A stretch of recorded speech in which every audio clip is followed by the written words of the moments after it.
Hey, what's up you guys? oldmps here with the analysis video for Halo 4. So I went through this a couple times and made sure I got every little detail I could possibly get. So we're going to go ahead and stop it right here because we're going right into the beef of the biggest thing I think of is this little thing that flies through it's this little orange line that apparently seems to be turning off all the electronics or so on. So I'm assuming it's some sort of EMP blast. But my biggest guess is that it's probably from the Forerunners over the Covenant, because right now the Forerunners seem to be trying to pull them in for some reason. I think this is going to be probably a big part of the campaign, is the fact that the Forerunners were trying to take over something inside the ship that probably that we didn't know that we had, or that no one had idea of what they had. So let's go ahead and stop right, and the guy's getting hit by the laser. So, I don't know, I think that's something that's going to be probably a very big portion of the game, even though this is all live action, and you can't really quite tell that this is exactly has anything to do with that. The girl has such weird hair. I'm sorry, that annoys the crap out of me every time I see that. And then, you get to see those new vehicles. Let's go ahead and stop that and go back to that real quick. Is that you get to see these new vehicles. They're all falling and crushing people. So I mean, it's not in the greatest light. But these are apparently going to be new vehicles that are going to be actually in the campaign, I think. I hope they get to be in custom games. I doubt they'll be probably like the elephants. I think they're equivalent of the elephant or slightly bigger than the elephant, which leads me to believe that they'll probably only be in one map like the elephants were back in Halo 3. And probably I wouldn't doubt if they were in the campaign, because everyone loved the elephants, and when they took them away, everyone started was all sad about it. So I'm assuming this is kind of a thing that they're going to bring back. So let's go ahead and watch it from here. See people flying down, then getting blown back up, and then screeches, but to peacefully advance the cause of mankind, the discovery of new worlds. So right here you can see the engines going out, I think from the EMP blast or something along those lines. People being scared. More people being scared. More people being scared. And the ship falling. So unfortunately I had to use footage from E3 with the backed out version, because unfortunately couldn't find any footage without that. So you get to see the ship falling down. I don't know what the name of the ship is, which is probably pretty bad. I probably should. But going ahead, as you can see, they're falling down and definitely making a crash landing of some sort. And you get to see Master Chief like, what the hell just happened, sort of thing.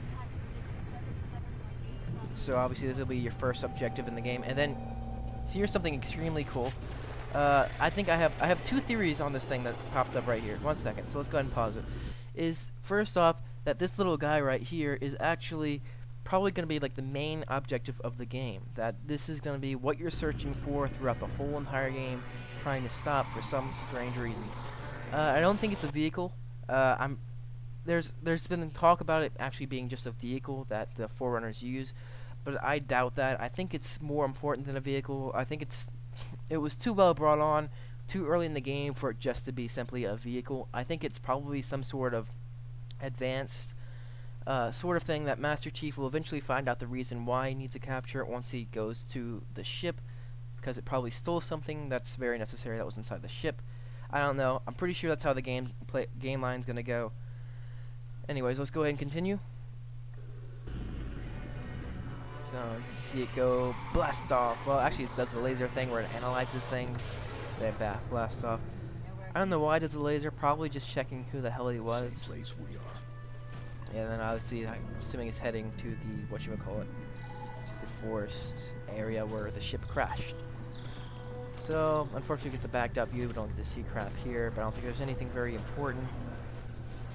Yeah, the first gameplay footage you can see inside of Master Chief's HUD, and let's stop it right here. As you can see, the Covenant are flying across, very fast-like, very speed-like, I guess you can say. And in the top left corner, you can see Cortana's face. This is a new feature, obviously, and I like it, actually. I mean, well, I like it in some ways, and I dislike it in other ways. It's kind of annoying. I hope it doesn't pop up in any, firefights, because that would distract me the hell out of me if she's saying something while I'm trying to kill something. I don't know, but it's like, go away, bitch. No, I'm sorry. But, you know, I guess like when it's in like simple footage shots like this where you're just seeing really epic scenes of fighting and you're not even involved, I guess it's, I mean, I think it'll be work fine. I'm pretty sure they probably thought this out pretty wisely, like, okay, you can't have her play during this section or else that would annoy the crap out of all the gamers. So let's go ahead and keep playing it. Flying ships and such all going through here. Affirmative. Setting a waypoint for infinity. Let's go. Got the waypoints back, which I like. I really like waypoints. I used to get lost so many times in Halo 3 and not have a clue where the hell I was going. So let's go ahead and see any further information we have here. I don't think we're the only ones. Ooh, weird Keep your echoey eyes open. sounds. And we're gonna up here. We're gonna go ahead and see the Covenant pretty soon. And I want to stop it and show you guys something really cool I like a lot. Scouts, hold up. Okay, well, let's go ahead and stop it right here. As you can tell, one thing that was really different I actually just noticed was that Cortana, when she was saying something, her face didn't show up. Therefore, I'm assuming that they're particularly making sure that during firefights, that's not going to happen. So he's got the, obviously he's got the DMR in his hand, so clearly the DMR is still alive, I think. We'll find out in a second. But as you can see, these Covenant, they're much more interactive. They're much more, they're moving around, playing with each other. They know each other is there. They're not, they have more personality, which I really like, because that's probably very hard to do. I mean, yeah, so that's it. Actually, this is the BR. My bad, I was wrong. So the BR is obviously back, and you get to see this little flashy light thing here. Clearly, the poor Covenant guy got eliminated or vaporized or something along those words. Yeah, see, when this guy's talking, you don't get the top right left screen. So I'm assuming the top left screen will only be on certain planned out cutscenes. So this thing, we're gonna pause it right here, is actually I think the grunt version of the Forerunners, because they don't have any weapons on them, but they do still attack from a range, and they're very weak. It only takes about one shot to kill them, which is about the equivalent of grunts. So. And you get this nice little satisfying explosion every time you hit them, sort of like you do when you get the floods. So, you know, they don't appear to be very challenging to kill, which is good. Some type of defense AI. Definitely not Covenant. Yeah, this is kind of loud. Probably should turn that down so we won't get interrupted. So, I mean, it's just showing that there are lower levels of the Forerunners.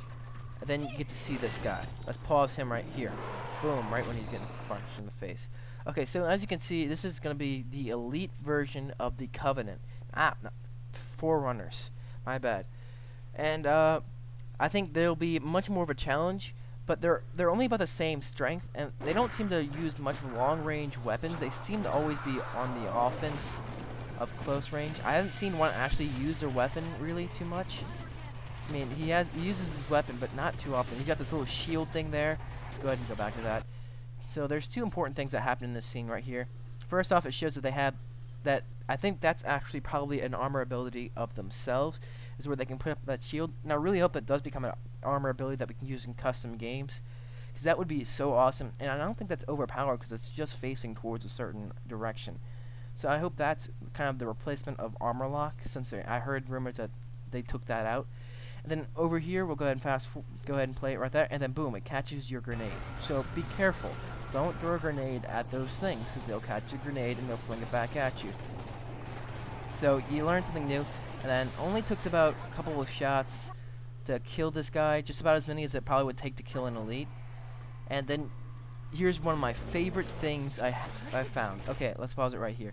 This gun right here. Oh my god, I love the gun. I love the Forerunner setup. The idea, I think, behind this is that there's a whole third genre of weapons now in this game. Because this gun, you'll find out later in the gameplay that it's not overpowered. It's about the equivalent of a DMR, and I don't know, I love it. I'm glad that there's a third genre. That means way more weapons to choose from. I'm pretty sure that'll probably be available in custom games. I wouldn't see why not. So I really can't wait to actually see what weapons. So as you can see, we have a new little foe coming out here. You get to see a new type of weapon, and that's going to be in the genre of them. let's pause it right there and go back. As you can see, they can also teleport, which definitely is going to make much more of an interesting gameplay experience, I think. So, hopefully, you know, I don't know, maybe that's even, I heard some long shots that might even be a possible armor ability as the teleporter. I highly doubt that. That's probably going to be way too overpowered if that's the case. So, it'll be interesting to see how it turns out. And obviously they're always doing their close range, like I said, always going for close range kind of attacks. And as you kill them, you get to see the newest weapon that they have. It's a freaking shotgun. So shotgun's about the same, does about the same damage as any other shotgun does in Halo. But the thing is that you get that nice satisfying explosion, and it looks much cooler, I think. So once again, a planned out screen. Pause it right there. You got the top left hand side. The guy's talking. Now, one thing I want to point out over here is that, as you can see, he's out of plasma grenades. But the plasma button is still there. Like, it's not unhighlighted. And you got the grenade button.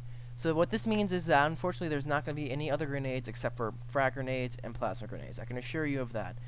So that's the one unfortunate thing I found. I really like the spike grenades. I wish that was part of the game. But with this, I'm pretty sure that's practically confirming the fact that there's not going to be any other weapons besides, any other grenades besides the basic frag and plasma grenade. So one more thing I want to point out is, pause it right here, he's sprinting. Now the big thing I want to point out here is, while he's sprinting, there's nothing that actually goes down or shows that he has a limitation on how much he can sprint. Therefore, I believe that sprinting's probably unlimited, that you can sprint as much as you want. So that's one thing I kind of like, because that's going to make the gameplay much faster. You know, in case you're at a boring section, you really don't want to listen to anything, you can just sprint through it and have no issues. Or if you have a giant big team battle map and, you know, there's no weapons left, you can just sprint onto the other side of the map instead of just slowly walking like you normally do. Now, there's a lot of communication about this, a lot of this controversy. I think I figured it out. I don't know. I've been told I was wrong plenty of times with this stuff. So, okay, so he uses this little vision thing where he gets to see all the enemies and so on. Pause it right there. And one thing I like to point out is, look at the bottom left-hand side, where the little circle thing is, where normally the armor abilities are. It does not go down at all. It stays about the same. Therefore, I believe that this is not Forerunner vision, that this is in fact just something that's in the HUD of Master Chief only, which leads me to believe that this is probably going to be only used in campaign. That's because Cortana activated it for you, I'm pretty sure. So that's the only issue I've noticed. So you don't really get to see what that armor ability that he has does, which is somewhat disappointing. And you get to see all these guys spawn, and Forerunner vision is pretty freaking useless. Anyways, you guys, pretty much the next scenes is just pretty cool battle scenes that we get to see. You know, obviously Covenant's still alive. You're gonna fight the Covenant plenty more. I was put into service 8. And that's really all I have for you guys. You can see cool weapons, different types of things. The elephant thing I was telling you guys about earlier. All the, you know, the ghosts, Cortana screaming, all that crap. And Ancient Evil Awakens. So that's gonna be pretty neat. We get to fight all the other characters, that much more different enemies. Anyways, you guys, oldmps sign up, and we're subscribed, and I'll see you guys later.